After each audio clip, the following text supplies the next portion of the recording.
नमस्कार। DIG news में आप सभी का स्वागत है।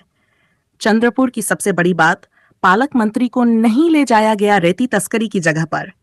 25 एप्रिलपासून इराई नदीचं खोलीकरण सुरू केलेलं आहे। या माध्यमातून इराई नदीमध्ये जो गाळ इतर गोष्टी साचलेला आहे ते सर्व क्लिअर करण्याचा उद्देश आहे।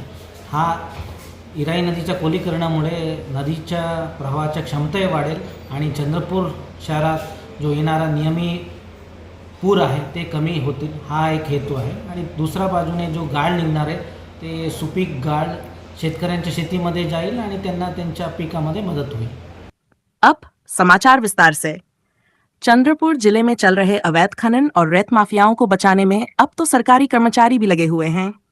जी हाँ, कल पालक मंत्री के दौरे के दौरान मिड प्रेस में खुद पालक मंत्री ने इन रेत माफियाओं पर कड़ी कानूनी कार्रवाई का आश्वासन दिया था। फिर भी आज तक कोई ठोस कार्रवाई नहीं हो पाई।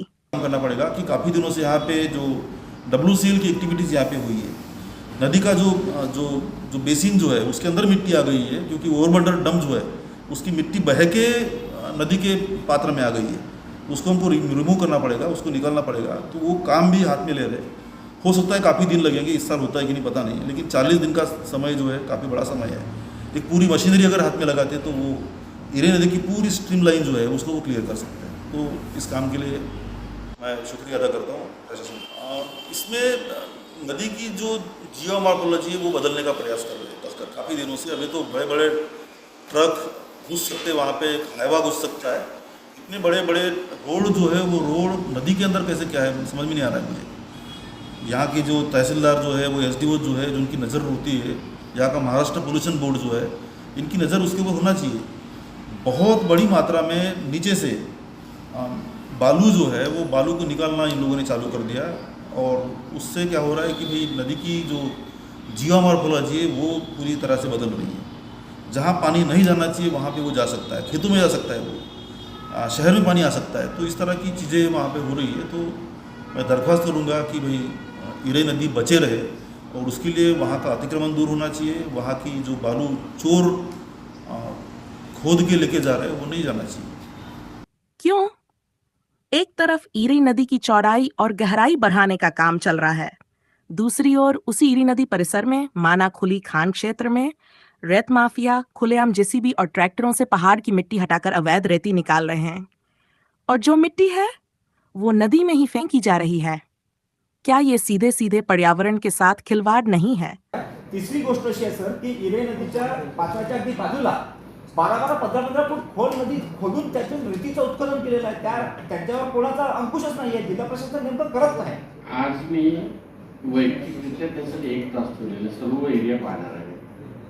आज मी हे सर्व कार्यक्रम आटोपले, बैठका झाल्या, हे स्वतः मी इराई नदीला कलेक्टर, CO आणि सर्व यंत्रणेला घेऊन जाणार आहे। आपण 2-4 जण चालले, हात चांगलं मला आहे, मला काही सर्व गोष्टी काही माहीत असू शकत नाही। तुम्ही सुद्धा, मी यशवंतजींना सांगतो, तुम्ही सुद्धा मला, कारण काय आपण ते चांगलं वावून सांगणार आहे का चुकीचा विषय त्याविषयी तुम्ही योग्य ते सल्ला देणार आहे, योग्य ते मार्ग देणार आहे। मी 100% तुम्हाला घेऊन त्या ठिकाणी कलेक्टर साहेबांना सांगू आपण, तर हे इथं काय करणार आहे आपण, बरोबर आहे का? कारण जनजागृती माध्यमातून हे हात होसलेला उपक्रम आहे, जनजागृती आहे, हे काही कोणाचं वैयक्तिक नाही आहे। त्यामुळे क्रेडिट जे आहे ते माझ्या शहरातल्या प्रत्येक नागरिकाला, गरीब ते श्रीमंताला मिळणार आहे। त्यामुळे वैयक्तिक कोणाचा विषय नाही। अगर आप गूगल मैप पर इस इलाके को देखें तो साफ दिखता है कि पहाड़ों पर रास्ते बने हुए हैं, JCB और ट्रैक्टर नजर आते हैं। अब सवाल ये उठता है कि इतने रास्ते बनाए किसने, और इनका जिम्मेदार कौन? खान प्रबंधक या जिला प्रशासन खुद? कौन है जो इन माफियाओं को इतनी हिम्मत दे रहा है? क्या सरकारी महसूल को चुना लगाना अब आम बात बन गई है? सरकार चुप क्यों है? पालक मंत्री उस जगह पर क्यों नहीं गए? क्या जिला कलेक्टर और तहसीलदार इन माफियाओं को बचा रहे हैं, या फिर ये पूरा खेल सरकारी पैसे को अपनी जेब में भरने का है? चंद्रपुर जिला प्रशासन पर अब सबसे बड़ा सवाल खड़ा हो गया है, क्या कोई इस लूट पर लगाम लगा पाएगा? Ganesh Adlur, DIG news desk, Chandrapur.